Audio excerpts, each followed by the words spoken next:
말씀은 여호수아 3장 3절에서 4절 그리고 사도행전 2장 42절에서 47절까지 말씀인데요. 저와 여러분이 한 절씩 교대로 읽으시겠습니다. 백성에게 명령하여 이르되 너희는 레위 사람 제사장들이 너희 하나님 여호와의 언약궤 매는 곳을 보거든 너희가 있는 곳을 떠나 그 뒤를 따르라. 그러나 너희와 그 사이 거리가 2000규빗쯤 되게 하고 그것에 가까이 하지는 말라. 그리하면 너희가 행할 길을 알리니 너희가 이전에 이 길을 지나보지 못하였음이니라 하니라. 사도행전 말씀입니다. 그들이 사도의 가르침을 받아 서로 교제하고 떡을 떼며 오로지 기도하기를 힘쓰니라. 사람마다 두려워하는데 사도들이 말미암아 기사와 표적이 많이 나타나니 믿는 사람이 다 함께 있어 모든 물건을 서로 통용하고 또 재산과 소유를 팔아 각 사람의 필요를 따라 나눠주며 날마다 마음을 같이하여 성전에 모이기를 힘쓰고 집에서 떡을 떼며 기쁨과 순전한 마음으로 음식을 먹고 하나님을 찬미하며 또 온 백성에게 칭송을 받으니 주께서 구원받는 사람을 날마다 더하게 하시니라. 아멘. 오늘 창립 3주년을 맞는 저희 위례 새로운 교회에 하나님께서 주시는 아주 특별한 말씀입니다. 제가 TV를 잘 안 본다고 말씀드릴 수는 없지만 그래도 가능한 한 잘 안 보는데 최근에 아주 재밌게 본 드라마가 있어요. 슬기로운 의사생활입니다. 포스터 한번 띄워줘 보시겠어요? 이렇게 저 가운데 있는 조정석이 저를 닮았다고 그러시는 분 계신데 저만큼 까불지는 않지 않나요, 제가? 한 대형 병원에서 일하는 친구들, 아주 친한 5명의 의사 친구들의 일상이 잘 담겨져 있어요. 아직 안 보신 분들을 위해서 제가 스포하진 않겠는데요. 정말 좋았던 건 여기에 악역이 없다는 겁니다. 악역이. 여기 나오는 캐스팅된 배우들의 거의 절반 이상이 이전엔 주목받지 못했던 조연급이거나 신인들이었는데 아주 일약 스타덤에 오를 정도로 굉장히 뛰어난 연기력을 보여주었습니다. 그리고 아주 탄탄하게 짜여진 시나리오 그리고 의외성이 돋보이는 그런 연출 등 진짜 이 제목처럼 굉장히 슬기롭게 만들어진 드라마다라고 생각이 들었어요. 보고 나면 너무너무 유쾌하고 굉장히 기분 좋게 만드는 그런 드라마였습니다. 근데 제가 이 드라마를 보면서 계속 들었던 생각이 있었어요. 슬기로운 교회 생활도 있을까? 이런 거였습니다. 그리고 우리가 3년간 교회를 이루어 왔는데 우린 정말 슬기롭게 잘 교회를 이루어 왔나? 이런 돌아봄도 있었습니다. 3년을 돌아보면 정말 은혜 아니면 살 수가 없었다라는 그런 고백을 할 수밖에 없죠. 하나님께서 주신 은혜가 너무너무 많습니다.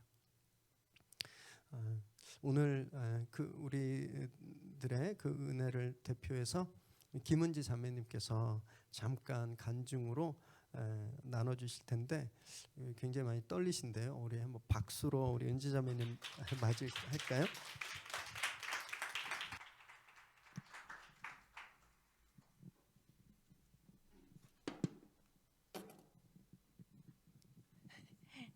네, 안녕하세요.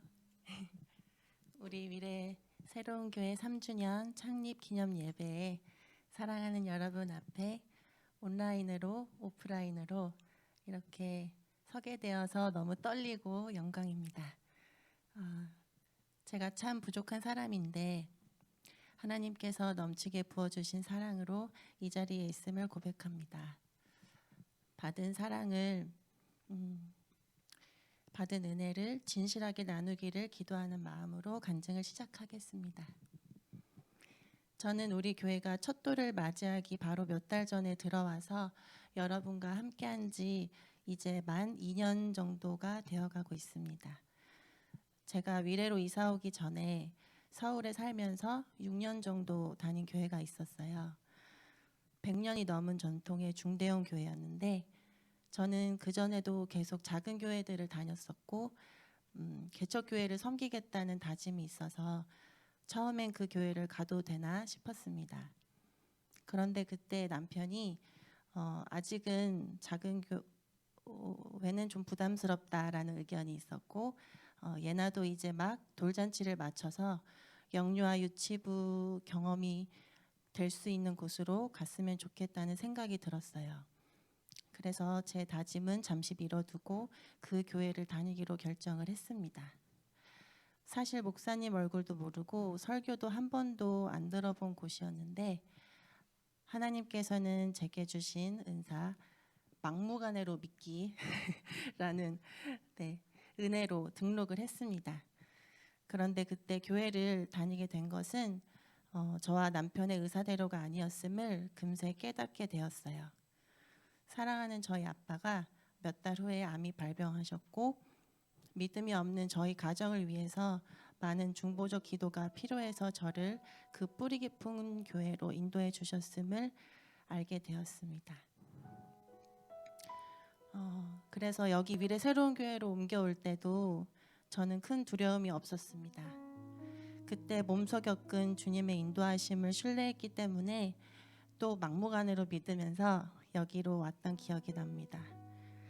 그래서 교회 온 첫날도 살갑게 소풍도 따라가고 몰아주기 사진도 찍고 맛있게 점심도 다 먹고 그렇게 등록을 했습니다.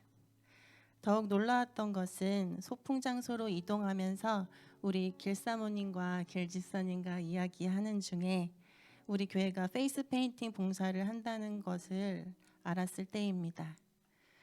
제가 만화를 전공했고 2002년 월드컵 때 광화문에서 아르바이트로 많은 사람들에게 축구공과 태극기를 그려주는 아르바이트를 해봤었거든요. 그래서 이런 새로운 방법으로 전도하고 봉사하는 교회로 인도함을 받았다는 사실이 너무 신기하고 놀랍지 않을 수 없었습니다.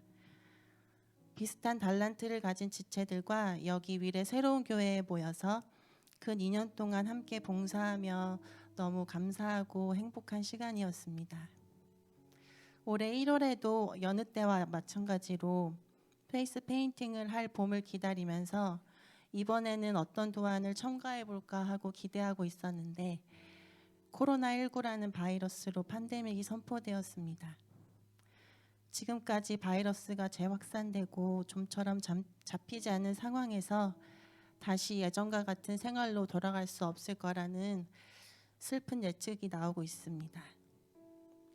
특히 페이스 페인팅처럼 밀접 접촉해서 봉사했던 저희들의 방식은 앞으로 언제 다시 할 수 있을까 싶을 정도로 이 상황이 많이 아쉽습니다. 하지만 하나님께서 우리 교회 이름처럼 새로운 방법으로 또 새롭게 길을 인도해 주실 거라 기대하면서 기도합니다. 이사야서 43장 19절 보라 내가 새 일을 행하리니 이제 나타낼 것이라 너희가 그것을 알지 못하겠느냐 정령이 내가 광야의 길과 사막의 강을 내리니 아멘.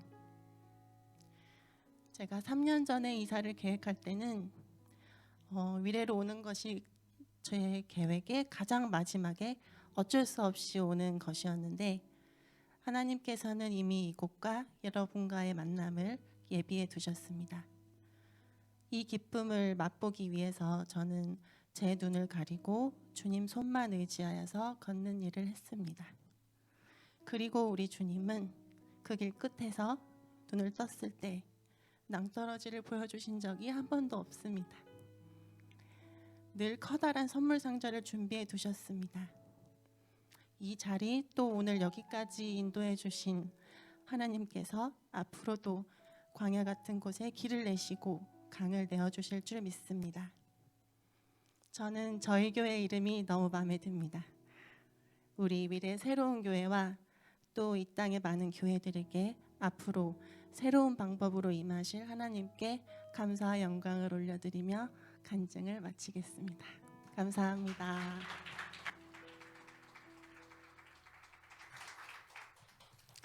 네, 용기를 갖고 간증해 주신 우리 은지 자매님께 한 번 더 감사 격려 박수 하겠습니다.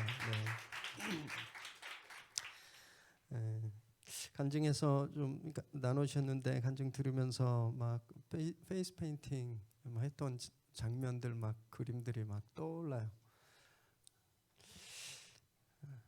너무 속상하죠. 올 봄에도 참 저희는 이게 전도 프로그램만이 아니라 위례에서 굉장히 소문난 페이스 페인팅 사역이라 지역 봉사도 사실 예약돼 있었습니다. 5월 둘째 주에 이것도 취소되고 할 수가 없죠. 지금 페이스 페인팅뿐만이 아니라 저희가 지금 이렇게 현장에서 제한적으로 드리는 예배 외에 모든 것들이 다 스탑해 있는 상태예요. 처음에 코로나19가 막 터져서 막 이렇게 확진자들이 막 정말 급하게 늘 때는 몇 주만 조심하면 되겠다 생각했었습니다. 그죠? 감기 조심하듯이 한 2주만 조심하면 되겠다 생각했는데 이제는 다시 예전으로 돌아갈 수 없는 그런 시간이에요. 우리 의지와 우리의 바람과 상관없이 코로나 바이러스가 그럴 수 없게 만들었습니다. 교회뿐만이 아니라 사회 전 영역에서 그런 예측들이 나오고 있습니다. 그래서 요새 화두가 되고 있는 말 포스트 코로나라는 말이죠. 코로나 이후의 시대, 포스트 코로나. 그 전망들이 막 쏟아져 나오고 있어요. 기업들도 조직 변화가 굉장히 빠르게 이루어졌다고 합니다. 기존에는 상하의 피라미드나 사다리 조직이었는데 이제는 재택근무와 온라인 작업 환경 때문에 거의 수평적인 조직으로 많이 바뀌었대요. 그래서 이걸 조직 전문가들은요 피자 조직이라고 합니다. 피자판처럼 넓은 거에 전문가 집단이 토핑처럼 있는 그런 포스트 코로나 시대 기업들이 그런 조직으로 운영된다라는 예측이에요. 국제 관계들도 빠르게 변화되었죠. 서울대 한상진 교수는요 이런 말했습니다. 위기가 계속되면 권위주의적이고 국수주의적인 경향이 대폭 강화될 거다. 이 말처럼 실제로 코로나 사태가 터지고 나서 개방, 자유무역 주장했던 나라들이 제일 먼저 문을 걸어 잠궜죠. 포스트 코로나 시대에는요 더 이상 자유로운 그 개방 무역이 아니라 문을 닫고 자국의 이익을 최우선으로 하는 쇄국주의 또는 국수주의 경향이 세계적으로 두드러지게 나타난다는 겁니다. 개인의 자유도 많이 바뀌었습니다. 감염병 확산을 막아야 되니까 강력한 통제력이 있는 정부의 힘이 쏠리죠. 어느 정도 그걸 위해선 개인정보도 그냥 별 어려움 없이 포기하고 있어요. 저희 나라 감염자 나오면 뭐 하죠? 역학조사하죠. 역학조사할 때 뭐 하는지 아세요? 핸드폰 가지고 가서 거기에 찍힌 GPS 동선들을 다 파악합니다. 거짓말해도 다 그걸로 드러나요. 지금 전화기 다 가지고 계시죠? 6월 7일 날 11시 40분에 여기 계신 거 다 안 돼요. 왜냐하면 이동통신 기지국들에서 거기에서 그 접속했던 기록들이 다 남아있기 때문에 이게 굉장히 중요한 개인정보인데 우리가 이걸 별 무리 없이 다 국가에 제공하고 있는 겁니다.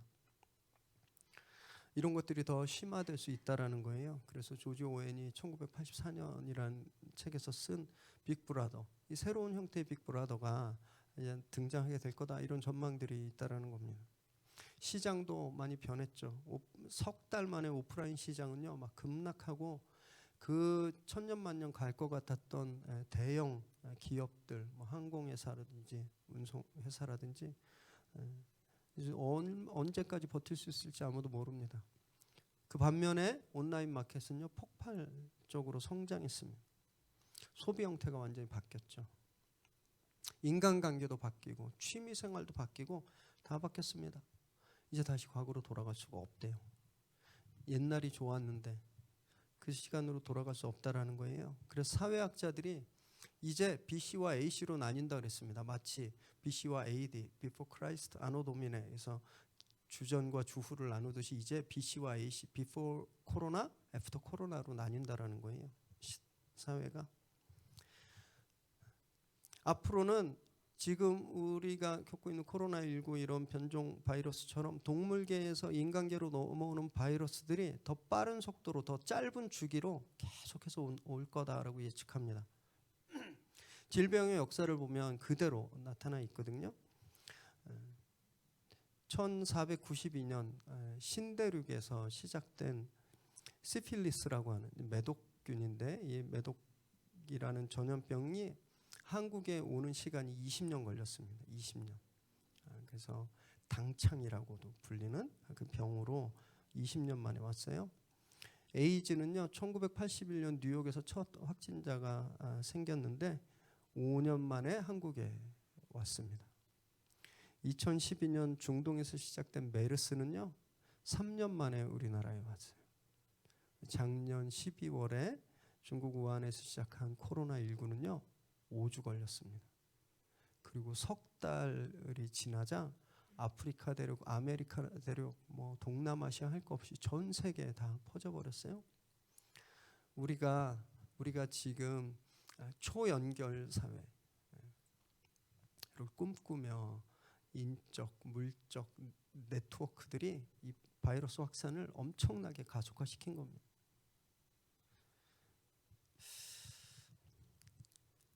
그래서 감염병 전문가들이 뭐라 그러냐면요, 앞으로 이런 변종 바이러스들이 짧게는 1년에서 3년 주기로, 길게는 5년 주기로 온다라고 이야기합니다. 한번 생각해 보세요. 저희 지금 4개월째 지금 이렇게 생활하고 있거든요. 근데 이걸 1년마다 4개월, 5개월씩 또는 2, 3년마다 이렇게 한다고 생각해 보세요. 옛날로 절대 돌아갈 수가 없는 겁니다. 이제 완전히 새로운 세팅이 우리 앞에 시작되는 거예요. 그래서 뉴노멀이란 말이 생겼습니다. 뉴노멀. 원래 이 말은요, 2008년 세계 금융위기 때 쓰인 경제학적인 용어였습니다. 새로운 바뀌어진 시장에서 새로운 원리, 원칙들, 그런 뜻으로 뉴노멀이 쓰였는데, 이제 지금 이렇게 완전히 판이 바뀌어버린 지금 다시 등장하고 있는 말이에요. 코로나19가 끝나도 우리는 과거로 돌아가지 못하니까 새로운 방식의 삶의 방법들, 사회적 관계가 필요하다. 이 뉴노멀이 필요하다, 이런 뜻입니다. 예를 들면 비대면 진료, 사회적 거리두기, 기본소득, 아프면 집에서 3, 4일 쉬기, 바로 이런 것들이 뉴노멀들이라는 거예요. 옛날에는요, 의사를 꼭 봐야 됐습니다. 의사를 꼭 봐야 됐어요. 사람들 만나면 뭐부터 하죠? 악수부터 했습니다. 아파도 출근하는 게 미덕이었죠. 그러면 저 사람 참 충성도가 있어. 승진도 빨리 하고. 근데 이제 그렇게 하면 안 되는 시대가 됐다라는 거예요.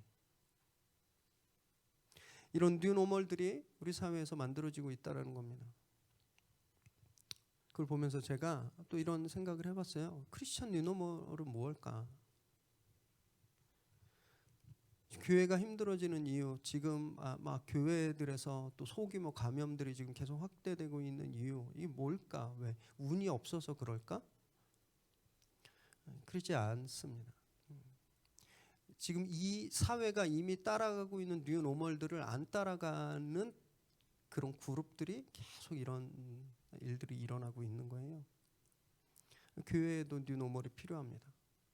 완전히 바뀌어진 세상, 모든 것이 우리가 익숙했고 우리가 이게 노멀이라고 생각했던 것들이 더 이상이 노멀이 아닌 시대에 크리스천들이 찾아야 되는 뉴노멀은 무엇일까요? 우리는 어떻게 슬기롭게 교회 생활을 해야 될까요?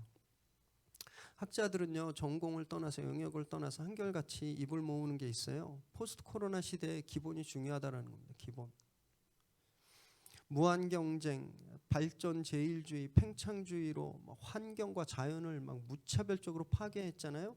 그래서 자연과 인간의 경계가 무너지니까 이 코로나 변종 바이러스들이 계속 우리로 넘어오는 거예요. 그래서 이제는 그러지 말자라는 겁니다. 기본을 중요하게 생각하자라는 거예요. 모든 생명의 기본인 자연, 어떻게 우리 인간이 이 기본을 보호하고 어떻게 이것을 잘 돌볼 수 있을지 그걸 고민하자. 이게 지금 가장 중요한 이슈입니다. 그럼 교회도 마찬가지라고 생각합니다. 교회 뉴노멀은요, 기본을 지키는 겁니다. 기본. 여기에서 시작하는 거예요. 오늘 본문 여호수아 3장 3절에서 4절 함께 읽을까요? 시작. 백성에게 명령하여 이르되 너희는 레위 사람 제사장들이 너희 하나님 여호와의 언약궤 매는 것을 보거든 너희가 있는 곳을 떠나 그 뒤를 따르라. 그러나 너희와 그 사이 거리가 2000규빗쯤 되게 하고 그것에 가까이 하지는 말라. 그리하면 너희가 행할 길을 알리니 너희가 이전에 이 길을 지나보지 못하였음이니라 하니라. 이 말씀은요, 이스라엘이 40년간 광야 생활을 마치고 이제 드디어 가나안으로 진군하려고 하는 딱 그 순간 선포된 말씀이었어요. 이제 행군을, 가나안을 향해서 행군을 해야 되는데 모든 백성들은 하나님의 언약궤를 따라가야 된다라고 말씀하고 있는 겁니다. 그러면 이전에 한 번도 걸어보지 않았던 길, 이전에 한 번도 가보지 않았던 길, 그 길을 어떻게 걸어야 될지 알게 된다라고 말씀하고 있는 거예요. 여러분, 전염병 때문은 아니었지만요, 지금 이 이스라엘 백성들도 우리들처럼 막막하고 굉장히 두려웠을 겁니다. 430년간 노예 생활을 했어요, 이집트에서. 그리고 40년간 유목민 생활을 했습니다. 그런데 이제는 가나안 땅에 들어가서 전혀 다른 삶을 살아야 돼요. 한 번도 아파트를 소유해 본 적도 없고 농사를 져본 적도 없는데 이제 그들이 그런 삶을 살아야 되는 겁니다. 정착하고 농사를 짓고 살아야 되는 거예요. 뉴노멀이 필요했습니다. 새로운 환경에, 바뀐 상황에 그들이 찾아야 될 뉴노멀이 필요했던 거예요. 그때 하나님이 주신 말씀이 말씀을 따라라 였습니다. 말씀을 따라 걸으면 한 번도 걸어보지 않았던 그 길을 안전하게 갈 수 있다, 이렇게 말씀하시는 거예요. 이것이 그들에게 주어진 뉴노멀이었습니다. 저는 이 말씀이 여전히 오늘 우리들에게도 똑같이 적용된다라고 말씀드리고 싶어요. 혼돈과 암흑, 태초에 혼돈과 암흑이 가득했을 때 말씀이 임하셨잖아요. 그래서 케이아스가 코스모스로, 혼돈이 질서의 우주로 창조되었습니다. 노아의 홍수 때도 그랬어요. 물로 완전히 초토화되었던 세계에 하나님의 말씀이 노아에게 임하셨죠. 그래서 노아로 하여금, 그 가족들로 하여금 인류 시즌2가 시작되었습니다. 그런 혼란을 덮고 우리에게 살아갈 방향과 질서를 알려주시는 말씀, 그 말씀이 포스트 코로나 시대에 우리에게 무엇보다 중요하다는 겁니다. 미래학자 짐 데이터 하와이드 교수가 이런 말을 했습니다. 포스트 코로나 시대를 세 단어로 요약했는데 다양하고 불안정하고 예측 불가능하다. 다양하고 불안정하고 예측 불가능하다. 이게 딱 세 단어로 정리한 거예요. 한마디로 요약하면 케이아스죠. 혼돈이에요. 혼돈. 암흑 혼돈. 지금 우리는 아무도 걸어본 적이 없는 그 길을 지금 걸어야 되는데 그 길은요, 불확실로 가득 차 있다라는 거예요. 무엇을 따라 걸어야 할까요? 오늘 말씀처럼 말씀을 따라 걸어야 하는 겁니다. 근데 여러분, 이 말씀은요, 추상적이고 영적인 게 전혀 아닙니다. 이 말씀은 굉장히 실제적이고 아주 구체적인 거예요. 전문가들이 포스트 코로나 시대에 환경을 보호해야 되고 인간의 생명권이 존중받아야 되고 공동체성을 지켜야 된다, 이렇게 한결같이 말하고 있거든요. 생태학자 최재천 이대 교수는요, 생태백신이라는 말을 만들었습니다. 생태백신. 환경을 보호해서 바이러스들이 인간 세상으로 건너오지 못하게 하자라는 주장이에요. 그게 생태백신의 뜻입니다. 서울대 한상진 교수는요, 우리나라가 왜 속칭 유럽 선진국들보다 이 방역에 성공적으로 대처하고 있는지 그 결정적인 원인을요, 독특한 공동체성이라고 이야기했습니다. 그런 거 있잖아요. 우리 집, 우리 와이프, 우리 애. 내 와이프인데 우리라고 이야기하잖아요. 우리나라. 이 우리 한국 사람들의 동아시아에 있는 그런 독특한 공동체성. 그래서 마스크를 나 때문에 쓰는 것이 아니라 다른 사람 때문에 쓰는 것. 여러분, 이것이 이 K방역의 성공에 굉장히 중요한 요소였다고 평가하고 있습니다. 아주대 심리학과 김경일 교수는요, 이제 경쟁이 아니라 공존의 시대가 온다라고 말했어요. 이분들의 분석들을 제가 찾아보면서 이분들이 교회 다니나 이런 생각했습니다. 왜냐하면 이분들이 주장하는 내용들이요, 다 성경에서 말씀하고 있는 내용들이었기 때문에 그래요. 창세기 시즌 1을 저희가 지난주까지 묵상했는데 우리가 배운 게 그거였잖아요. 이 세상 자연 만물엔 하나님의 사랑이 깃들어 있으니까 우리가 자연을 잘 돌보고 관리해야 되는 의무와 책임감이 있다. 성경 말씀이 그러고 있잖아요. 그 말씀을 하고 있는 겁니다.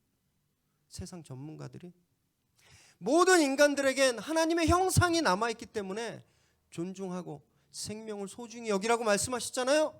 지금 그 이야기를 하고 있는 거예요.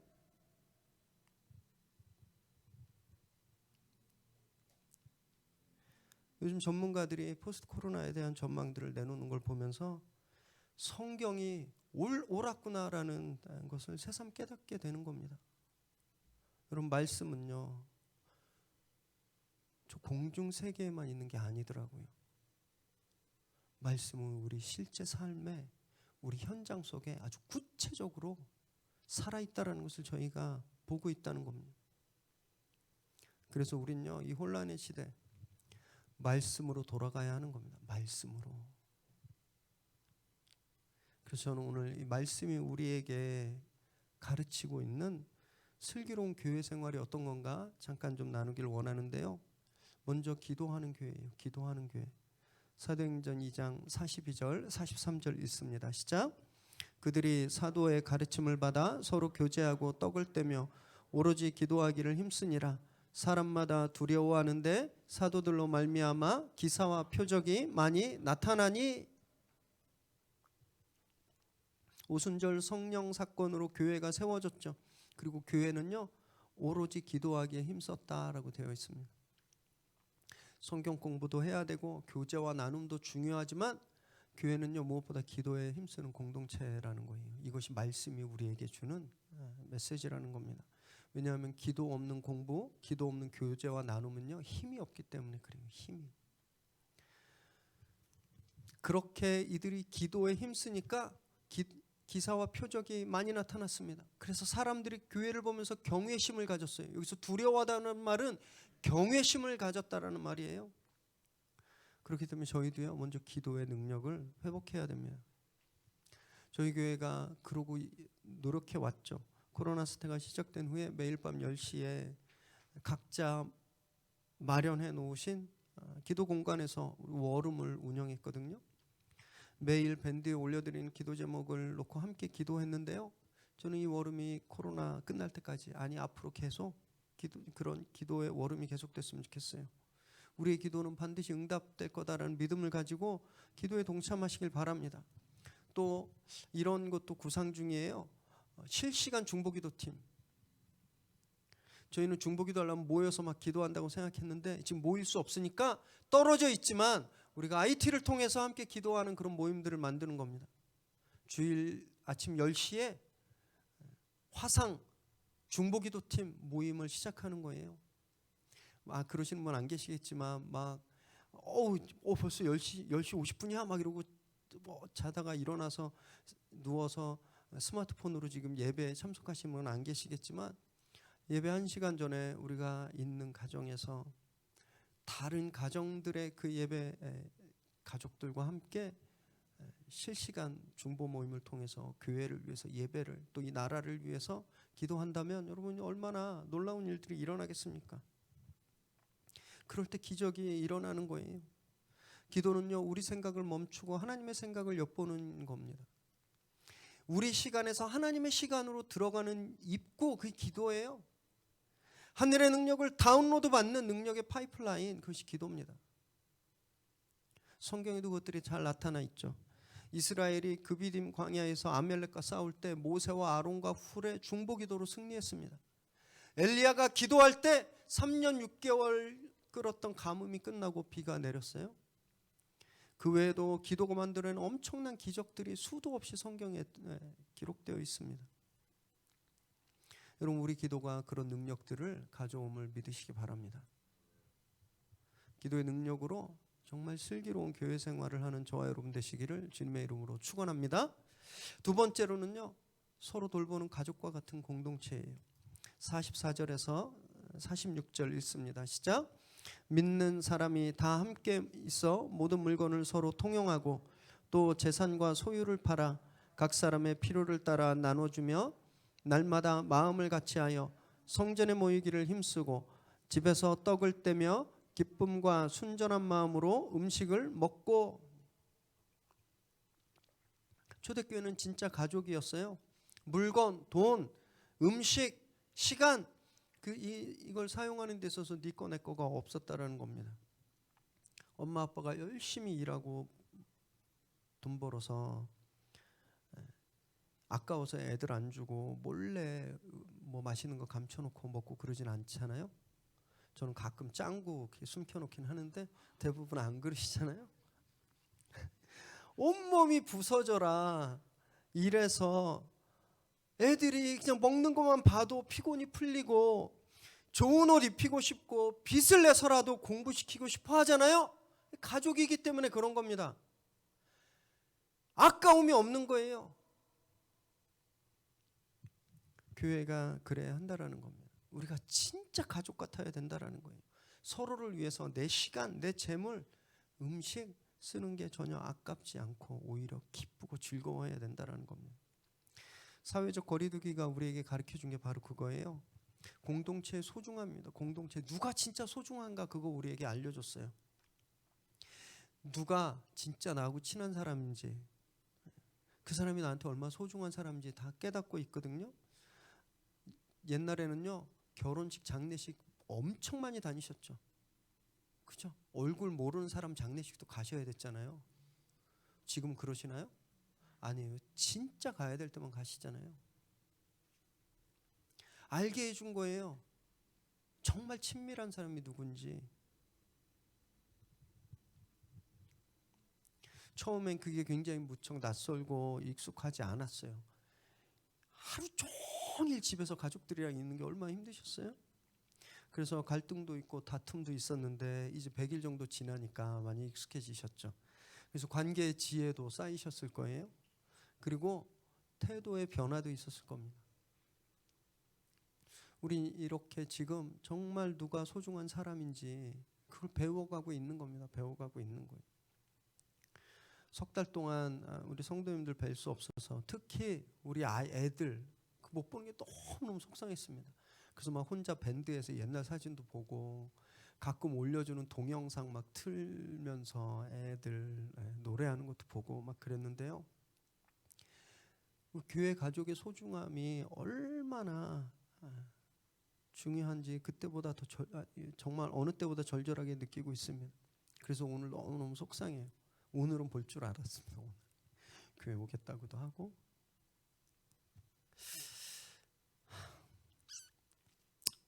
포스트 코로나 시대엔요 이런 가족 공동체의 소중함이 굉장히 중요해진다는 겁니다. 가족이 되지 않으면 존재할 수 없는 시대라는 거예요. 등록했다고 그냥 끝나는 그런 관계가 아니라 정말 한 식구처럼 아깝지 않은 그런 관계만 살아남게 되는 겁니다. 저희 교회는 원래 작은 교회지만요 좀 더 작게 나누어 보려고 생각 중입니다. 지금 현실적으로 오프라인 소모임들이 지금 어렵기 때문에 온라인으로 그런 것들을 좀 한번 만들어 보고 싶어요.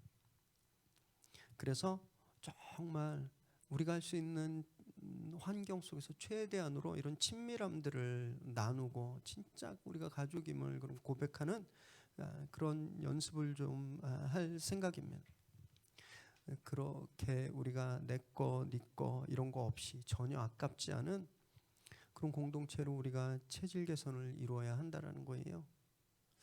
그렇게 진짜 가족을 이루는 슬기로운 교회 생활을 하는 저와 여러분 되시길 주님의 이름으로 축원합니다. 또 성경이 말씀하고 있는 이 슬기로운 교회 생활의 세 번째 착한 행실입니다. 착한 행실. 47절 읽습니다. 시작. 하나님을 찬미하며 또 온 백성에게 칭송을 받으니 주께서 구원받는 사람을 날마다 더하게 하시니라. 초대교회는요 건물 안에서 자기들끼리 알콩달콩 그렇게 지내지 않았습니다. 온 백성에게 칭찬받았다고 됐잖아요. 여러분 칭찬은요 가만히 있을 때 받지 않습니다. 착한 일을 해야 받는 게 칭찬이에요. 그러니까 이 초대교회 교인들은요, 온 동네 사람들에게 칭찬받은 일을 날마다 했다라는 거예요. 그래서 칭찬을 받았어요. 그랬더니 전도가 되고 부흥이 된 겁니다. 여기서 굉장히 중요한 게 순서예요. 순서. 전도하기 위해서 선행을 베풀었다는 게 아닙니다. 선행을 날마다 베풀었더니 전도가 됐다라는 거예요. 구원받는 사람들이 날마다 늘었다라는 겁니다. 여러분, 코로나 사태를 겪으면서요, 우리가 분명히 알게 된 건 이제 전도는 불가능한 시대가 됐구나라는 거예요. 이제 전도 안 돼요. 신천지 사건 터졌을 때 보셨죠? 상담실, 복음방, 독서 모임, 자원봉사, 취미 모임, 신천지가 이걸로 다 포교하다가 다 드러났잖아요. 이제 교회도요, 그런 활동으로 전도 이제 불가능합니다. 우리 교회 뭐 뜨개질 모임이 있는데 갈래? 그럼 안 와요, 사람들. 신천지일까 봐. 우리 교회 목사님 성경 공부 되게 잘하는데 가서 성경 공부할래? 안 옵니다. 하루에도 수십 번 교회 모임 자제해달라고 막 문자 오고 재난 문자 오고, 요즘처럼 계속 교회 모임들을 통해서 확진자들이 나오고 있는 이때 이제는요, 교회 가잔 말도 못하는 거예요. 우리가 그러시잖아요. 교회 가잔 말 못합니다. 사람을 교회로 데리고 오는 전도는 이제 불가능해진 시대라는 거예요. 그래서 사람들을 교회 데리고 오는 그걸 포기하십시오. 교회 데리고 하지 마세요. 그럼 교회가 끝날 것 같죠? 절대 그렇지 않습니다. 여러분, 성경 속의 교회는요, 나가서 포교했다고 되어 있지 않았어요. 나가서 사람들을 끌어오고, 나가서 사람들을 막 데리고 오고, 자기들 소그룹으로 좋은 모임으로 데려왔다고 되어 있지 않았습니다.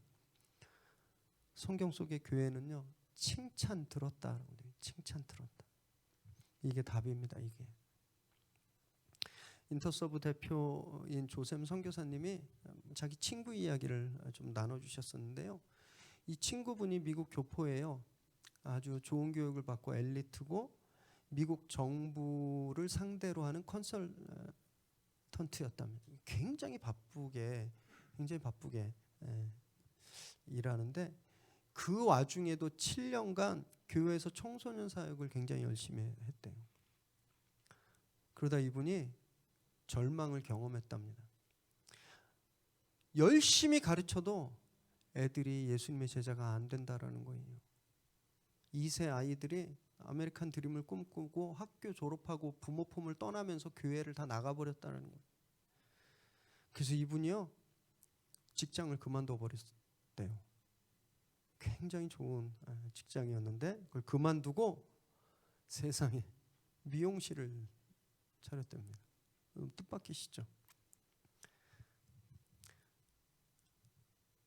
말로 가리키는 것이 아니라 현장에서 자기가 삶으로 예수님을 보이겠다라고 작정하고 미용실을 열었대요. 그래서 단 한 번도 교회 다녀라, 예배드리자, 예수 믿어, 이 말 단 한 번도 안 했답니다. 그냥 삶으로 예수 믿는 사람이 어떻게 사는지를 보여줬대요. 그랬더니 놀랍게도 직원들이, 손님들이 예수 믿고 예수님의 제자가 되었다라는 거예요. 사도행전 말씀과 똑같죠. 그분의 행실이 칭찬을 받으니까 믿는 사람들이 더해진 겁니다. 이제 더 이상 우리의 외침이, 전도, 구호가 사람들을 교회로 데리고 오는 게 아니라는 거예요. 우리의 행실이 사람들을 변화시킨다라는 겁니다. 코로나 전에는요, 감동적인 설교, 막 귀에 쏙쏙 들어오는 설교, 압도하는 음향과 정말 멋진 무대, 큰 건물들, 사람을 다 모을 수 있었어요. 교회 개척하는 목사들한테 이런 말이 있습니다. 교회만 지면 된다. 건물만 있으면 된다. 이런 얘기 있었거든요. 그래서 다들 수백억, 수십억씩 들여서 건축하고, 빚내서 건축하고, 음향, 영상 시스템 업그레이드하고 다 그랬어요. 그런데 포스트 코로나 시대에는요, 더 이상 워킹하지 않습니다. 지금 저희도 굉장히 힘든데 대형교회들 더 큰일 났어요. 사회적 거리두기 방역 지침 때문에 교인의 10분의 1도 예배를 드릴 수가 없대요. 그리고 성도님들도 교회를 안 나오고 싶어 한답니다. 한번 생각해 보세요. 그 건축 이자 어떻게 감당하겠습니까? 앞으로 어마어마한 쓰나미들이 올 거라고 저는 예측하고 있거든요. 건물이 사람을 모으는 시대는 BC, before 코로나입니다. 이제는요, 사람이 사람을 모으는 시대. 이것이 포스트 코로나 시대. 우리의 노말이라는 거예요. 교회 건물로 데리고 오는 것이 아니라 내가 있는 자리에서 내 옆 사람을 변화시키는 것, 여러분 이것이 전도라는 겁니다. 그래서 이제 우리가 익숙했던 교회라고 하는 패러다임을 다 바꾸셔야 돼요. 건물이 아니라 내가 교회라고 생각하셔야 됩니다. 나. 그래서 교회다움을 보여줘야 되는 거예요. 그러기 위해서는요, 제일 먼저 거룩을 회복해야 합니다. 거룩하지 않으면 가족도 변화시킬 수가 없어요. 그래서 죄와 언택트 하시고 말씀과 컨택트 하시기 바랍니다. 말씀과 대면해야 우린 예수님을 닮아갈 수 있는 거예요. 말씀이 증거하고 있는 예수님의 겸손함, 희생, 사랑, 자비, 용서, 우리가 그걸 닮을 수 있는 겁니다. 그래야 다른 사람들을 감동시킬 수 있고 그들의 칭송을 받게 되는 겁니다. 이거 하지 못하면 미래는 없습니다. 진짜예요. 전도 대상자들이 있으시죠? 그럼 이제는요, 내가 어떻게 하면 저분을 교회로 데려올까 이거 고민하지 마시고 어떻게 하면 내가 저 사람한테 칭찬받을 수 있을까 그걸 고민하시기 바랍니다. 주님도 그렇게 말씀하셨어요. 마태복음 5장 16절 함께 읽을까요? 시작. 이같이 너희 빛이 사람 앞에 비치게 하여 그들로 너희 착한 행실을 보고 하늘에 계신 너희 아버지께 영광을 돌리게 하라. 착한 행실로 하나님께 영광 돌리게 하라 말씀하셨습니다. 여러분 이것이 포스트 코로나 시대 슬기로운 교회 생활이라는 거예요. 앞에서도 말씀드렸지만 우리는요 지금 일대 변환기를 지나고 있습니다. 사회학자들이 코로나 사피엔스라는 말을 만들어낼 정도로 이제 호모 사피엔스, 사회적 동물인 호모 사피엔스가 이제 전혀 다른 존재로 바뀌어가는 거예요. 이런 일이 전 지구적이고 강제적으로 일어나고 있는 겁니다. 이때 하나님께서 우리에게 기본에 충실할 것을 말씀하고 계시는 거예요. 여러분 기본에 충실하는 건 옛날로 돌아가는 게 절대 아닙니다. 지금도 살아계시고 또 앞으로도 살아계실 말씀, 그 말씀에 충실한 삶을 뜻해요. 여러분 살아있다는 게 뭘까요? 살아있다는 건 그건 늘 변하죠. 움직이고 유연하고 능동적이고 파워가 있습니다. 그게 생명이에요. 그게 살아있다라는 거예요. 그래서 우리가 그런 살아있는 말씀, 그 말씀 붙들고 살면요 코로나 이후 시대 우리가 한 번도 걸어보지 않았던 그 길을 유연하고 능동적이고 힘있게 걸어갈 수 있게 된다는 겁니다. 다른 방법은 없어요. 코로나 사태가 우리에게 정말 뼈저리게 알게 한 건요 이 세상에 안전지대 없다라는 겁니다. 부자 나라, 가난한 나라, 더운 나라, 추운 나라, 자본주의, 공산주의 그 어느 것도 안전하지 못한 매일매일 늘어나는 확진자 추세가 그걸 정확하게 보여주고 있습니다. 오직 말씀만이 우리를 안전하게 해주는 거예요. 과거의 개념을 버리시기 바랍니다. 말씀 안에 말씀 이러면 뭐가 딱 떠오르세요?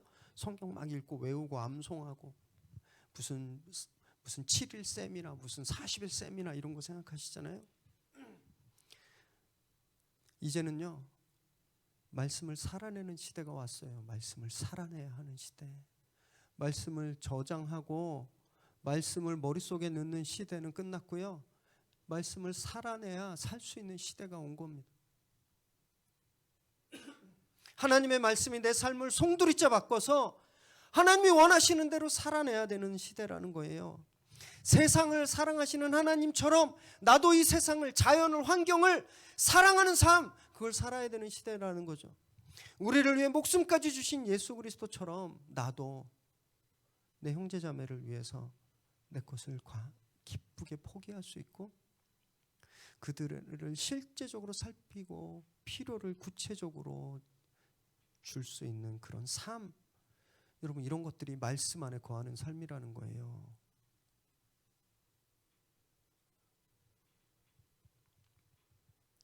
그렇게 우리가 말씀이 이끄는 대로 진짜 몸부림치면서 말씀을 살아내려고 그렇게 따라갈 때 그럼 우리 삶 가운데 예수님을 닮은 선한 행실들이 나타나게 되는 겁니다.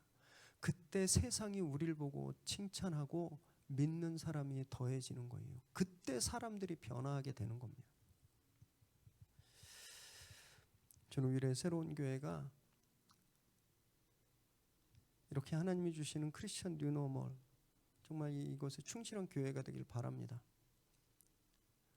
내가 교회라는 생각으로, 내가 말씀을 살아낸다는 각오로 이 포스트 코로나 시대를 살아가시길 바랍니다. 무엇보다 기도함으로 하나님의 능력을 내려받으시기 바라요. 우리 힘으로 할 수 없는 일들이 일어나게 될 겁니다. 그래서 이 포스트 코로나 시대 하나님에게 또 사람에게 칭찬받는 슬기로운 교회 생활을 하는 저와 여러분 되시기를 주님의 이름으로 축원합니다. 기도하겠습니다.